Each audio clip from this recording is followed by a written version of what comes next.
আসসালামু আলাইকুম রহমতুল্লাহ। ভিডিও শুরু করার পূর্বে একটা ছবি দেখে আপনাদেরকে, আপনারা স্ক্রিনের দিকে লক্ষ্য করুন। এই যে ভিডিওটা কারের ভিডিও এবং স্থান কোথায় অবশ্যই আপনারা ইতিমধ্যে বুঝতে পারছেন। আজকে জানুয়ারির 1 তারিখ, ঠিক আজ থেকে 3 মাস পূর্বে ইউনিসেফে একটা অ্যাসেসমেন্ট নিয়েছিল, সেটা হচ্ছে যে সিটি কলেজে। সেই সিটি কলেজে অ্যাসেসমেন্ট নেওয়ার পরে টিচারের কাছ থেকে আবার ডেকে বাই বাই নিছে। আচ্ছা, টিচারের কাছ থেকে ভাইবেও নিচ্ছে এবং পরীক্ষা নিচ্ছে। সবকিছু নেওয়ার পরে দীর্ঘ 3 মাস হয়ে গেছে, এখনো পর্যন্ত ইউনিসেফ একটা টিচারকে ডেকে জয়েন করা নেই। তাহলে অ্যাসেসমেন্ট কেন নিছে? আচ্ছা, এখন আসি অ্যাসেসমেন্ট কেন নিছে। অ্যাসেসমেন্ট নেওয়ার একটাই কারণ, সেটা হচ্ছে যে এই যে বিগত যে আন্দোলনগুলো করা হয়েছে সেটাকে দামাচাপা দেওয়ার জন্য এবং স্থানীয় যারা আছে তাদেরকে নেগেটিভ ধারণা তুলে দেওয়ার জন্য। নেগেটিভ ধারণা কিরকম?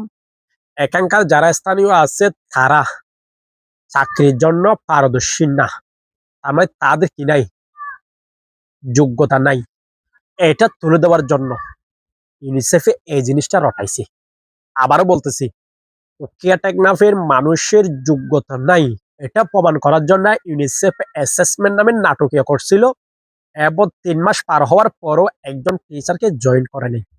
এখন কেউ যদি ইউনিসেফের কাছে প্রশ্ন করে আপনারা কেন জয়েন করার নাই, তাহলে ইউনিসেফ বলবে যে এখানে আমরা যাদের কাছ থেকে পরীক্ষা নিছি এবং বাই বাই নিছি তারা কেউ পারদর্শী না। এটা বলার জন্য অ্যাসেসমেন্ট এবং বাই বাই নাটকীয়তা করছে হচ্ছে ইউনিসেফ। আপনারা যদি আমার কথা বিশ্বাস না করেন তাহলে আপনারা দীর্ঘ 3 মাসের অ্যাসেসমেন্টের পর থেকে অদ্যাবধি পর্যন্ত আপনারা সময়টা নিয়ে চিন্তা করে দেখেন। আজকে জানুয়ারির 1 তারিখ, তাহলে আর নেবে কিনা? না। আপনাদেরকে আগেও বলছিলাম 31শে ডিসেম্বর পর্যন্ত সকল টিচারের এগ্রিমেন্ট ছিল।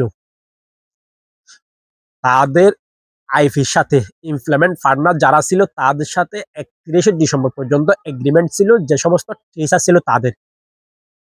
এখন যেহেতু 31শে ডিসেম্বর শেষ হয়ে গেছে, ঠেলে টুলে যেহেতু শেষ করে দিতে পারছে, তাহলে ইউনিসেফ এখন নিজেদের দায় সেরে গেছে।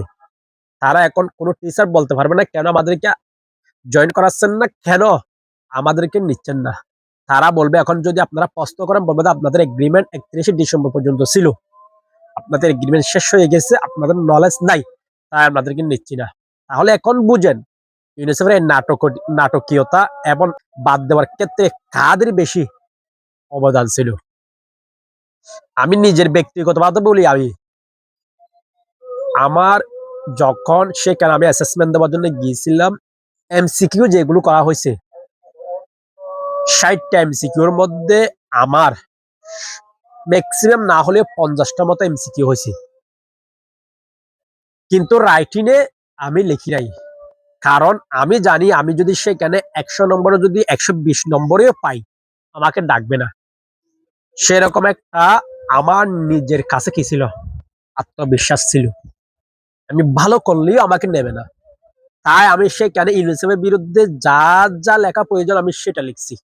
আবারও বলছি, ইউনিসেফের এই নাটকীয় পরীক্ষার বিরুদ্ধে আমার যা যা লেখা ছিল আমি সেই দিন পরীক্ষার হলে সব লিখছি।